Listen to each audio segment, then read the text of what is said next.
All right, welcome in, everyone. I thought we might review the Battle of Chickamauga from the Glory series of GMT.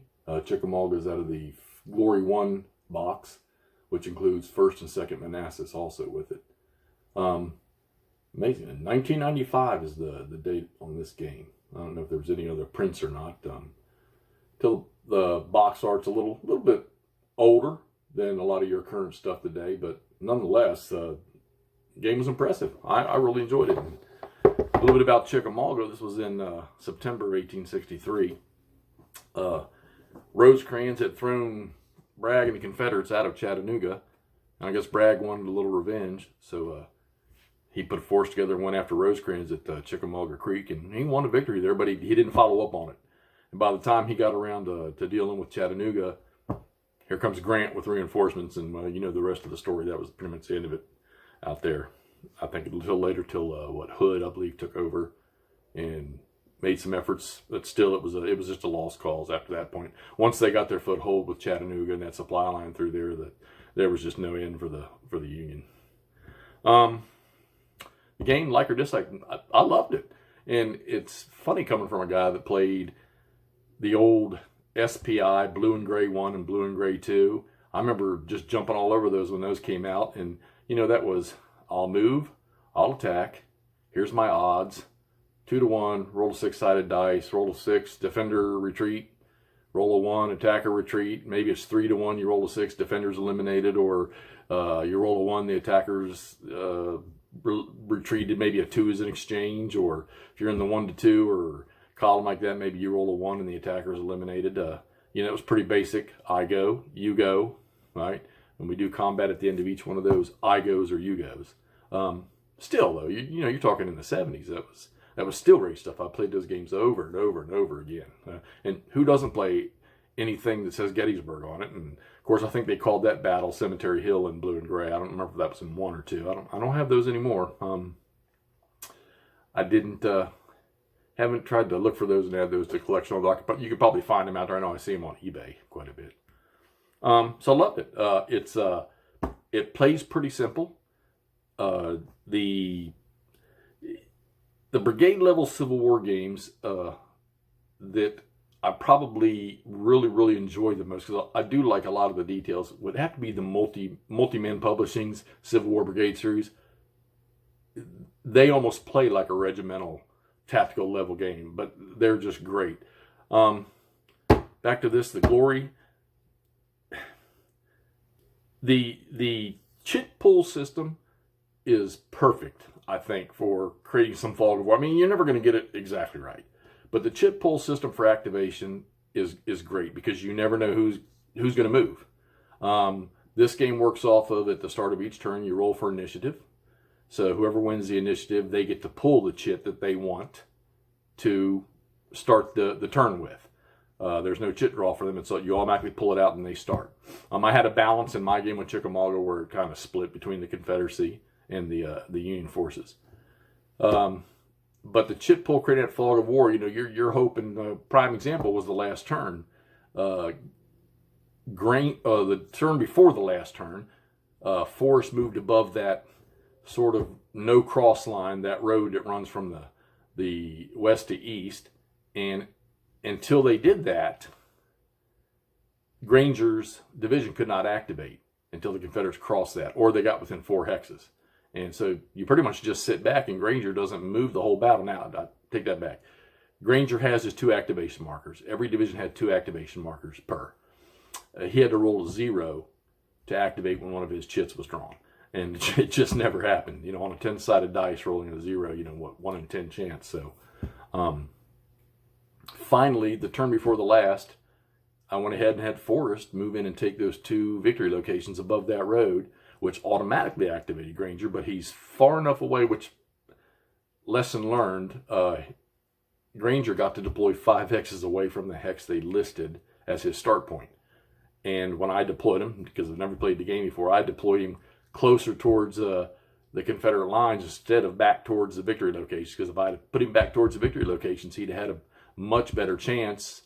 Matter of fact, he could have been sitting on top of one of them, and Forrest would have had to attack him to get him off there. And that may have changed the outcome of the game I just played. It might have been the Confederates with only 3 victory locations. And they didn't have enough points. They didn't have the 15 points to win. So, but they had the 4 victory locations, so they ended up winning at the end of the game. Yeah, so you're playing chit pull, and you're looking around on the board here. And, of course, when you're playing yourself, you know what you're going to do. So you can always counter yourself. Well, the chit pull can kind of ruin that for you. Yeah, you might say, okay, I want this division to move in up this pike and attack this crossroads. And there's nobody there.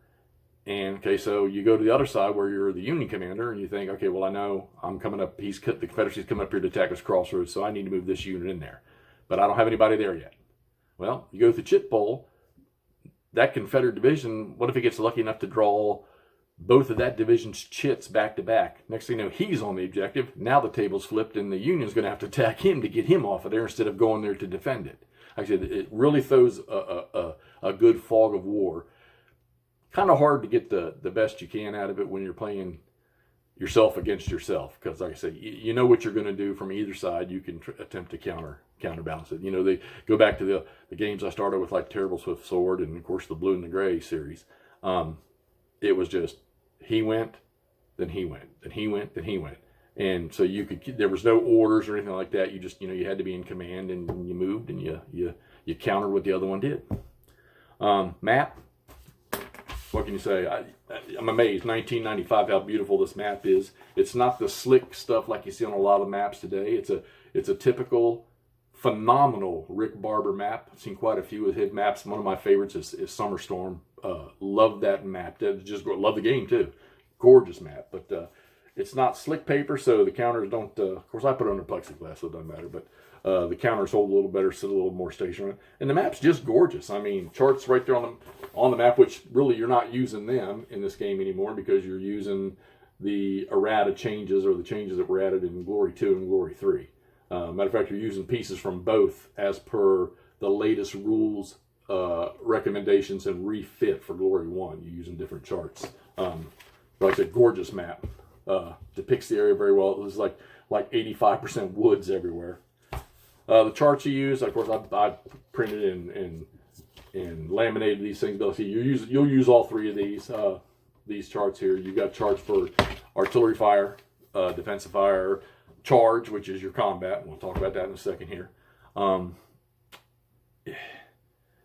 You've got artillery. When artillery is just firing in their activation, you have an odds chart that gives you a plus die roll. It's kind of interesting because the artillery has, when you refit, there's no strength on the artillery. They just have a plus rating for, I guess, the ability of their unit, and then they have a short, a medium, or a long range cannon.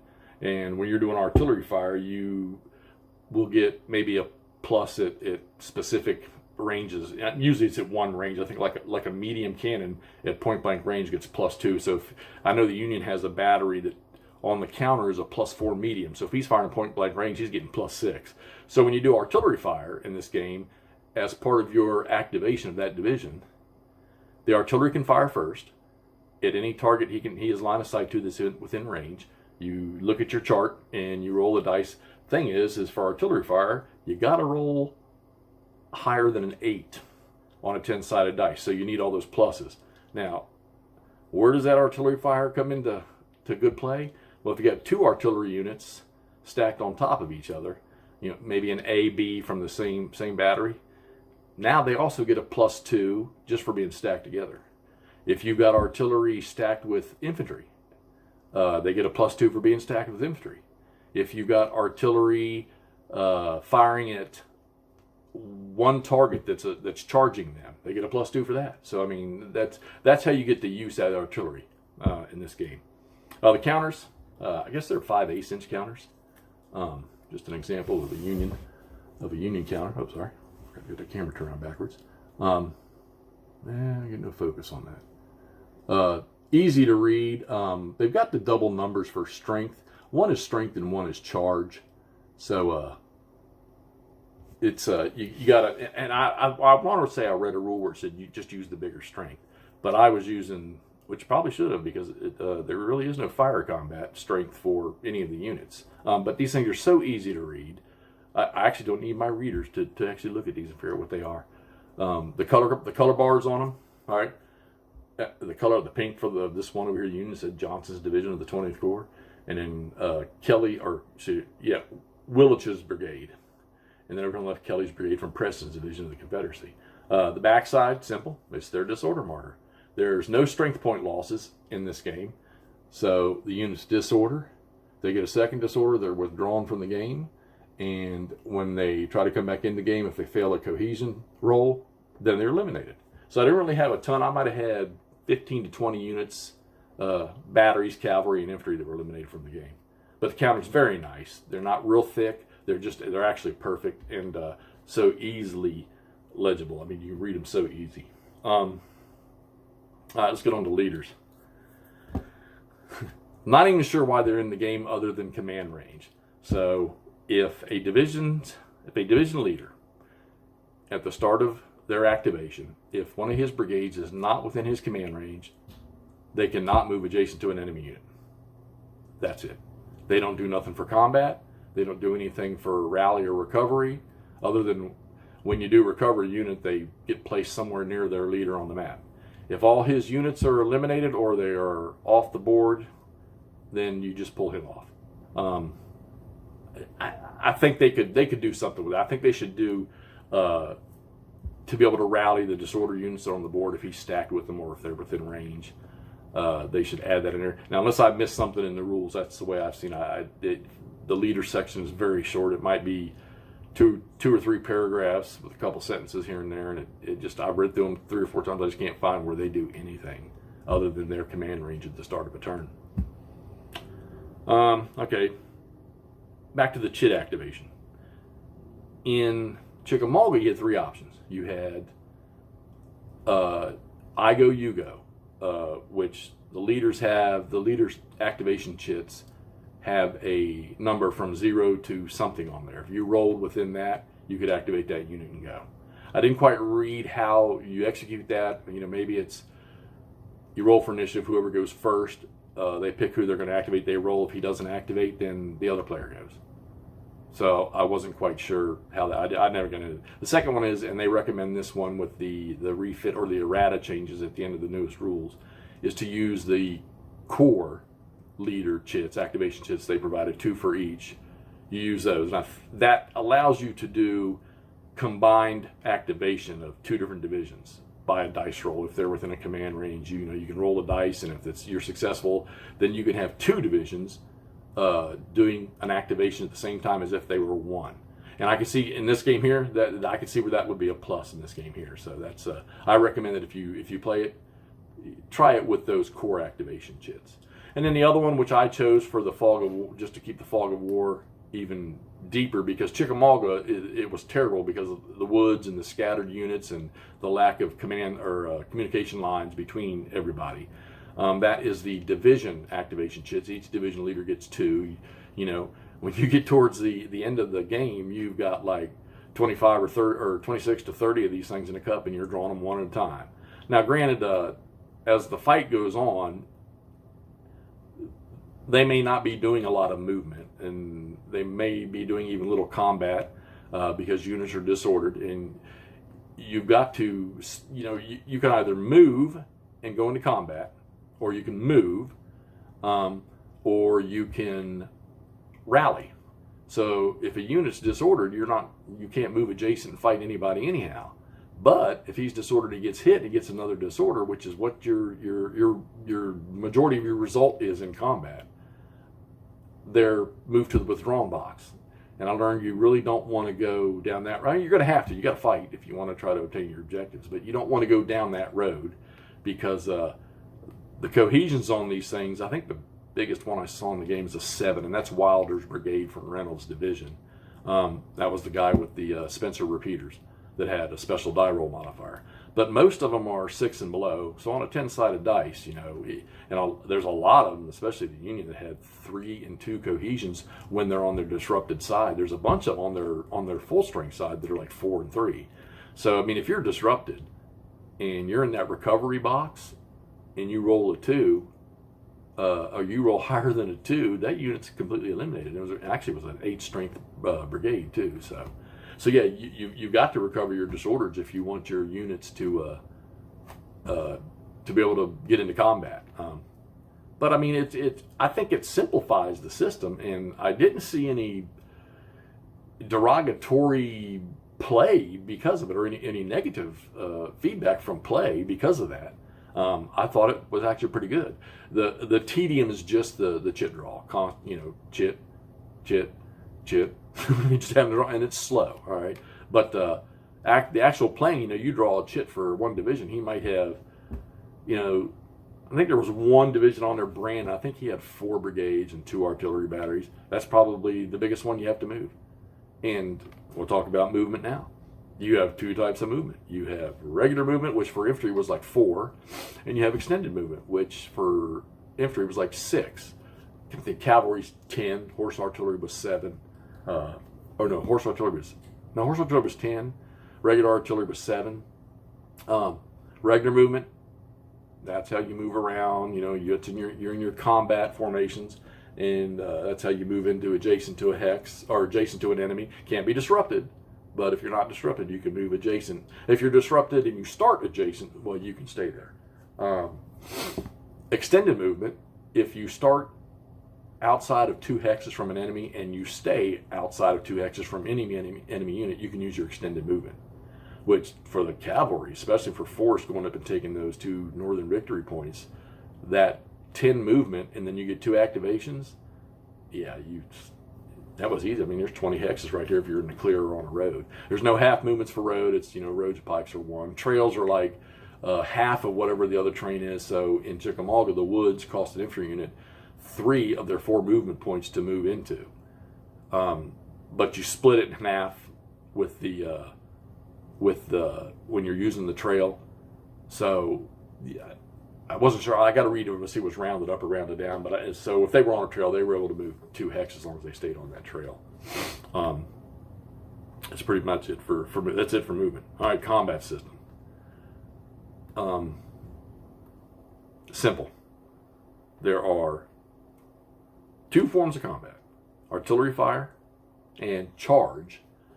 And charge might have been the wrong word, but you get it. It'll serve its purpose. Much like the other game, we'll take Terrible Swift Sword. Regiments fired. They had range ability where they could fire. And then they could get in close and melee, the hand-to-hand fight. Well, this game here, they sort of combined it all in one because the scale's so much bigger. You're playing at brigade level units. So they just kind of merged them together. So your charge is your infantry getting into combat, shooting, and hand-to-hand, if that, whatever it may be.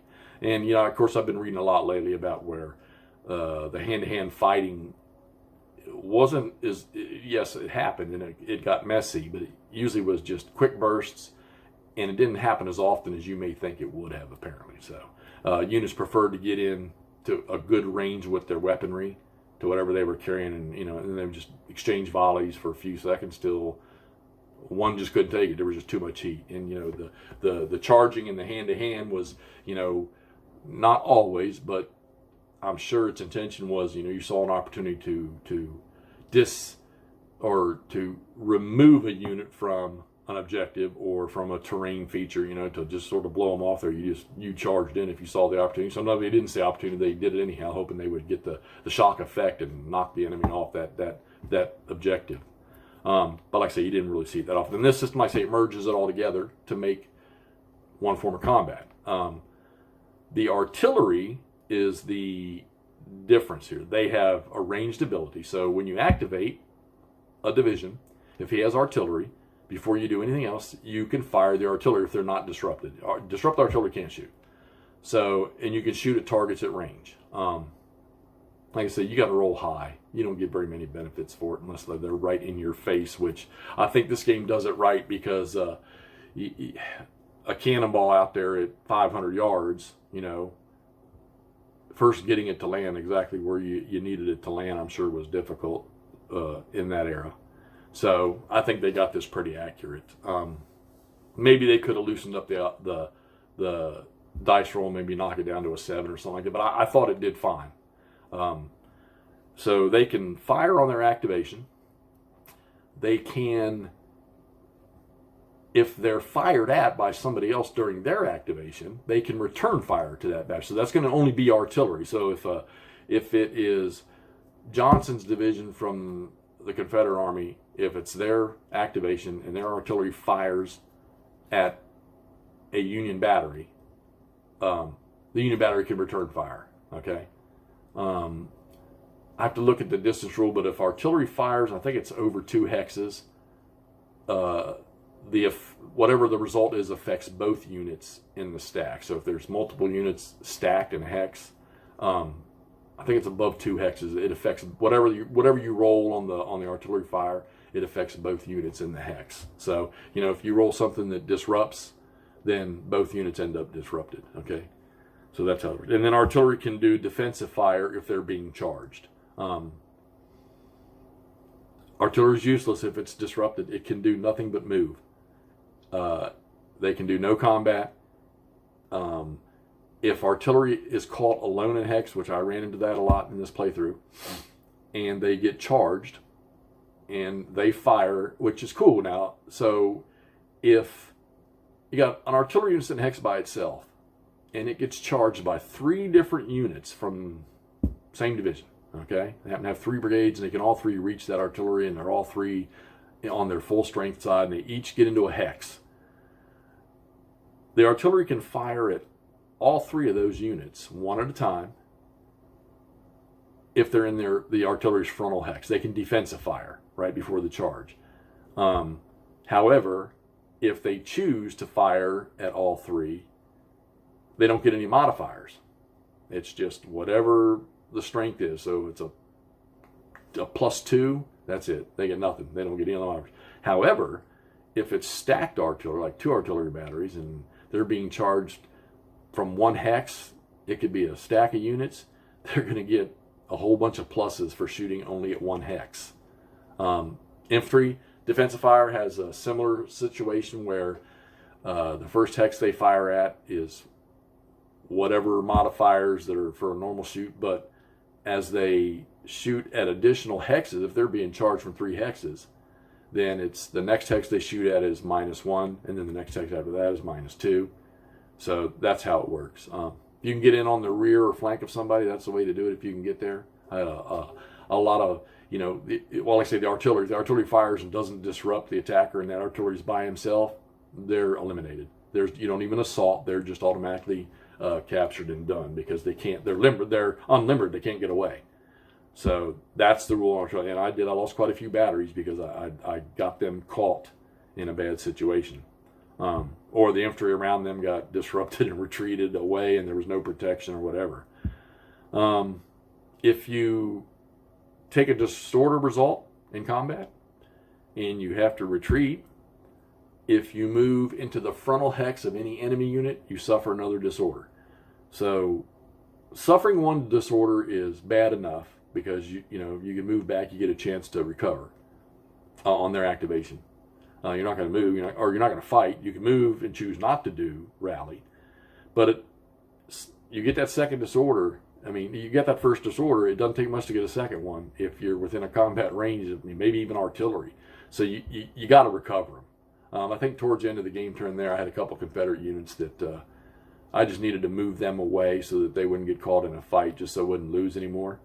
And I chose not to rally them. I just moved them away. The Union, they needed to attack at the end, and they just didn't have enough units that weren't in a full state. But they, like I said, they did hang on in their 1 victory location, but it just wasn't enough. So that's it. I mean, that's combat. Cavalry can charge. They have to have at least moved 1 hex in their movement to the charge, and then they get a die roll modifier. I think it's charging cavalry is +1, along with their other benefits. They can even charge or assault into the woods in this game while they're mounted. I think they lose die rolls. I think their max cohesion adjustment is they can only gain +1, which was rough on Forrest because Forrest's cohesions were 8, and a lot of the units he was charging were 4s and 3s, but he was only going to get the +1 die roll modifier for the cohesion difference. Now, there's a whole bunch of different things on the, not a whole bunch, there's 6 or 7 possible modifiers on the charge modifier table. And then, of course, you roll, and they give you there's 4 results according to your dice roll that can happen. The attacker can get his butt handed to him. The attacker can, maybe he gets disordered, or maybe he retreats, or the defender has to retreat and then roll for disorder, or the defender retreats and he's going to disorder, period. And he may affect everything else around him doing it. So, infantry, their combat, their charge is you move adjacent, and you don't have to charge because you're adjacent. But if you choose to, and that infantry unit happens to be adjacent to the frontal hex sides of 3 different Union units, he has to attack all 3 of them in his charge, unless he's covered by another friendly unit of the same division. So units from different divisions can't cover each other. So let's say you got 1 Confederate Union, and his 3 frontal hex sides are 3 Union units, and you want to charge that middle unit. Well, he better have 2 more brigades from his division adjacent to those other 2 Union units to cover them. And disrupted units can't cover, and like I say, units outside the division can't cover. So that's another thing that, and I think that sort of helps a little balance to the game by, you see a Union unit that's sort of in that recessed hex between 2 other very strong units, and maybe that was by design, that those 2 stronger units moved in to help cover that weakened unit until it could get out of there. Well, if you decide to charge that, you're going to get that fire coming from those 2 units on the flanks. So I think that's what this creates in this system, which it's very good, because there was a lot of times, oh man, golden opportunity here for this Union unit to trash that 1 Confederate brigade right there, but I didn't have the forces to cover the units beside him. Disrupted or not, I didn't have the forces to cover him. Okay, so defensive fire before charge. Any unit that is charged or is going to be charged, they get a chance to return fire, and there's modifiers for that. Again, once remember, disrupted artillery, which has to be stacked on top to shoot, okay? Disrupted artillery cannot fire. So, yeah, you get, I don't know, there was plenty of times where, with Confederates' big attacks in the middle of the battlefield, that I had the Union batteries on top of the infantry, and they got great modifiers. I mean, I think there was even one turn where I had back-to-back-to-back divisions for the Confederates charging this one position, and 2 Union batteries except in one hex, or no, one battery on top of an infantry unit in one hex, and 1 battery on top of another infantry unit in one hex, stopped all 3 charges. They never happened. And that's what happens. You get if you're conducting a charge and you get disrupted by the defensive fire, there's no charge. So that's why having multiple units coming from, like, maybe behind the flank or the rear, or even multiple units in the front, like I say, he gets to fire all of them, but it dwindles down. The die rolls dwindle down. The modifiers dwindle down. And as long as one of the top units in the stack, if they're stacked, is not disrupted, he can go in there. Or not disordered, he can go in there. Casualty system. I just basically went over that. You have, like I say, disorder. There's no strength point eliminations. Second disorder, you go to what's called the withdrawn box. All right. Once a unit's been in the withdrawn box for the turn, he moves down to what's called the recovery box. At the end of the turn that he has been in the recovery box, you roll against his cohesion on his disordered side to see if he comes back in the game. And you bring him in near his leader, within his leader's command range, but outside of 2 hexes from any enemy unit. If he fails that cohesion roll to come back in the game, there's your eliminations right there. That's how you lose units, other than artillery getting eliminated because they get overrun. That's it. That's your casualty system. If all the units of a brigade are out, or eliminated, or withdrawn, you pull the leader off the board and they're considered eliminated. I had a case, I think it was twice, where all 3 of Reynolds' brigades were out. All he had left was 1 artillery battery, and that artillery, you just kept that artillery battery away, and Reynolds was able to stay in the game. Yeah, I noticed he sure doesn't have much in the way of great units until he gets to Gettysburg in 1863 with the Iron Brigade. So, I mean, most of his units, I think of the 3 brigades he had. Well, he had Wilder, but Wilder was acting independently on their own. They didn't have to. They needed no commander to do anything, and they got like a +3 die roll modifier for defensive fire. So they were pretty. But I actually took them out of the game twice. They had to recover 2 times, but they have a very high morale, so they came back in. All right, so that just about covers it. The Glory system, Glory 1 Battle of Chickamauga. Enjoyed it. Took me a few nights to play it. ADD, can't stare at it too long, but I know the last 3 nights I've played. I played 7 rounds, I think, 7 turns, and got it done. Wanted everybody to see what it's like. Great game, 1995. If you'd have handed me the box without any dates on it, or just handed me the game without any box and just the rules game, I would have thought, to me, I would have thought it was within the last decade. But no, very good game, 1995. Check it out if you can get your hands on it. It's not really expensive. And some people, I mean, I think I paid a decent penny for the used versions, but it was it was punched, but everything was there. Glory 2, Glory 3, they're all very, very good games. If you don't want something that you need to set up and play for a month, hey, you could do these in a weekend if you just played at it, a good portion of both days. You could get it done. And I think First Manassas is even smaller. You could do that, but it'd take you a couple days, 2-3 days to play the games. If you're just one of those that works and comes home in the evening and gets to play a turn or two, yeah, it might take you a week and a half, 2 weeks, maybe just depending on which one of the games you're playing. I know with Glory 2, you've got Fredericksburg and Chancellorsville. I got a feeling those are pretty good scale, large scale. And then in 3, you've got Antietam, which I imagine that takes a while to play, and I believe Cedar Creek, which has some interesting morning fog rules for the Confederates to take advantage of. And you better in that game, or else you don't stand a chance. All right, well, I hope y'all enjoyed this. If any comments, post them.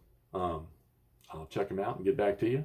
If you liked it and you want to see more, you want to keep up to date, then click that old subscribe button and that notification button up there. And I hope to put out a lot of these as many as I can. I will tell you this, I'm going to be finishing up Cedar Mountain from the Great Battles of the American Civil War, another Richard Berg, the regiment level game.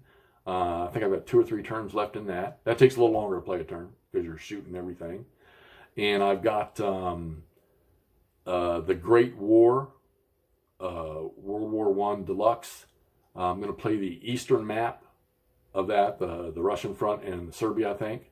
I've got that on the table there I'm setting up. And I'm debating, I think my next game is either going to be on the big table, I'd be one of the Barbarossa from GMT games, or it might be Unconditional Surrender, or it might be the Dark Valley. All of those are from GMT.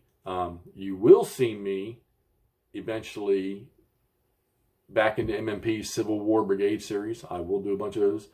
I know Kyle Seeley, he's done a bunch of those. And matter of fact, that's what got me, put it this way, I saw one of Kyle's videos on YouTube playing Gaines Mill. I want to say it was an older one. It was from a while back. So I know he's just done it again recently. I was like, wow, that looks good. But that looks more like a regimental game. Well, I sat down the next day and bought the entire 17 games, even though 2 of them are reprints of Antietam. I bought all 17 of them. And I think I got them from Noble Knight online. Yeah, that cost me but I got them all. No, I think I got all but 1 from Noble Knight, and then I got the last one through eBay. I think it was Gettysburg's, the Gettysburg, the second one. I needed the second. I had the first one, which I've already played the first one.